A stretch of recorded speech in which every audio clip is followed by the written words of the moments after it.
Hello, everybody. Welcome back. Bike over. Let's talk scarcity. Scarcity in life and in Bitcoin. We said Bitcoin is the scarcest item in the universe. It's true because there's only 21 million. It's not even 21 million because there are a lot of Bitcoin that are lost forever. I mean, if you lose your private keys, you're never gonna get those Bitcoin back, and ultimately nobody will be able to get those Bitcoin back. So that add up to the scarcity. So when you think about it, that's like the most conservative, the most like the scarce item we ever have. Yes, it's digital, but remember, in order to create this digital thing, you have to expand physical miners, physical computers and resources and energy. Not just miners, but energy.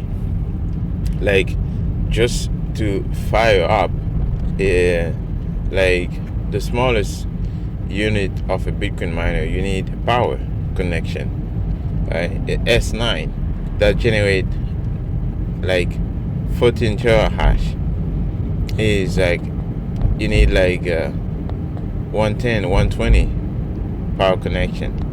So you need power, you need energy to move anything on the Bitcoin network.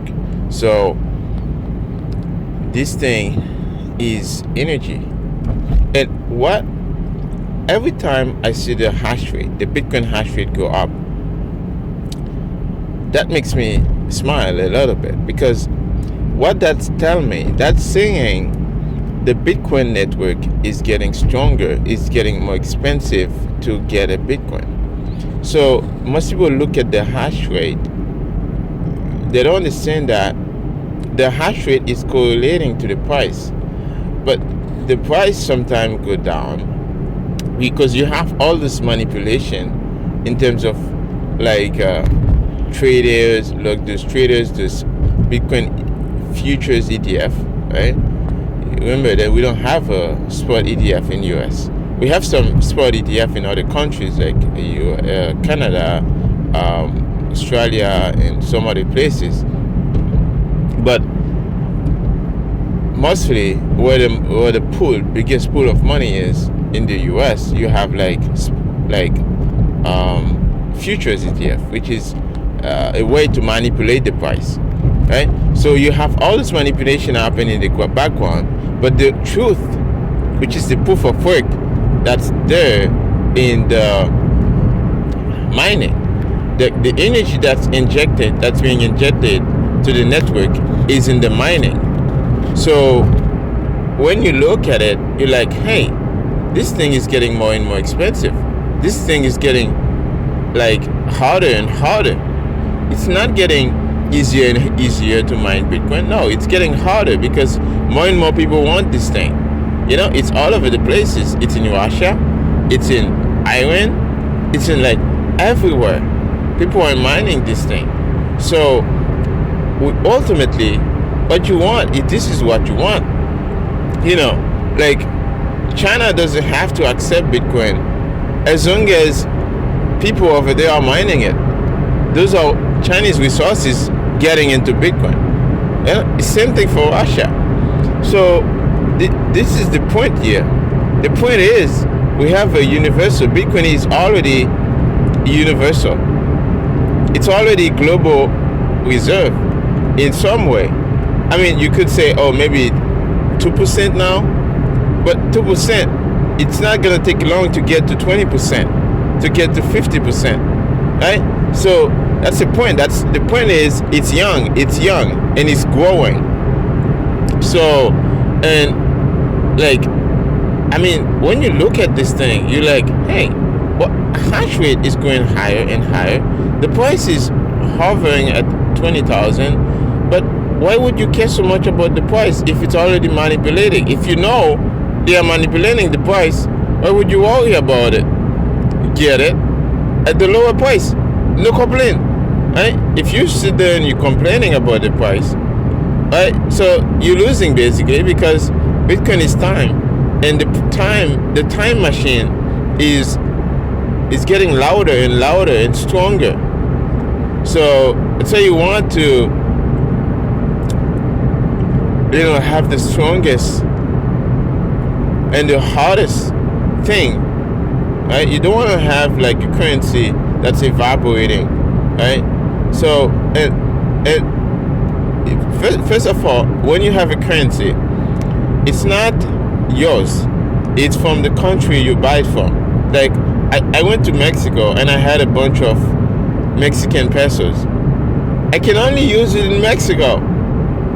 Like as soon as I left the country, it's over. I can't use it anywhere else. I can't send it over the internet. I can't buy with it anywhere else. It's just there. So when you really think about it, you're like, hey, Bitcoin is the ultimate thing. It's universal. It's scarce. Everybody respects it. So this is the beauty of proof of work, and what most people don't understand. So anyways, I just wanted to throw this out there. Bitcoin scarcity, which is tied to time. It's not just energy. Okay, most people say, yeah, like digital energy, but it's tied to time.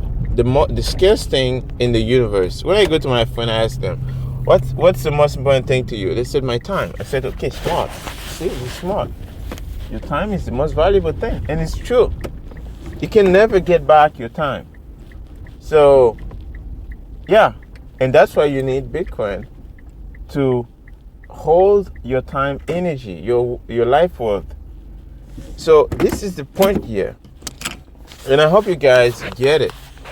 And I think you get it, because if you're listening to this podcast every day, you should get it. Anyways, guys, I just get in, and as you know the drill, I have to get into work, and I just arrived, and I will see you again in the next talk. This was Pie Cover. Please support the podcast and help me, spread the words, Bitcoin education. So, yes, guys, and the scarce thing in the universe, Bitcoin. And when you have time, just go check on the Bitcoin hash rate and see how high this thing is getting, and the scale. It's this exponential function. It's growing, like quietly, right? Quietly growing, and when it gets so big, it's gonna swallow everything around it. So that's the point here. So, anyways, guys, I hope you enjoy this. Please discuss this with your family, with your friend. Just start a local, just a small group with your family, on WhatsApp, or I don't know. Just start a group with them, and to teach them about these things, right? So I know people are busy, but if you could send a few texts, a few images about Bitcoin, tell them, teach them about it. They won't block you. Send them a few sats, right?